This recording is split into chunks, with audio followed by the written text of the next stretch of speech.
ঢাকা শহরের নামে আবুল তাবুল কইতাছস, কানসা কিন্তু ফাড়িয়ালামু। বাপুরে ইয়া তুমি কারা? ওই সারা বছর সিবা সিবি, ইদাইলেই ফাঁকা, আমার উপরে কোনো ডাকনা নাই, তাও আমি ডাকা। বাহ বাহ বাহ, সাবাস সাবাস। তোরা গ্রামের খেত মার্কা পোলাপান ঢাকা শহরে আইসস কি লেগে? হাসপাতাল আইছি নাহিদবার পেপা প্যান্টের সেনে। খেত মার কাছে কেঠায়, ওটা তো পরিবেশ দেখেই বুঝবার পারতাছি। এই যদি ঢাস শহরের নমুনা। ওরা বাপুরে ইয়া তার দেখা তো তোমাকে দাদির ইয়া মনের কথা স্মরণ হয়ে গেল।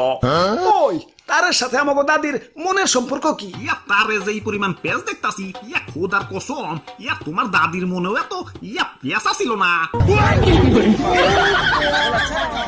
আমি আমি ঢাকা শহরের অবহেলিত দেয়াল, আমার কোনো ভ্যালু নাই। একটু পোস্টপাস ধরে যে থাকুমু তার আর উপায় নাই। কয়দিন পর পর কেউ না কেউ আইসা আমার পোস্টার মোস্টার লাগাইতে চলে যায়। তারপর থেকেই যেই পাশ দিয়ে যাইবো টুস করে পোস্টারটা একটু ছিঁড়া লাইব। আমার সৌন্দর্যের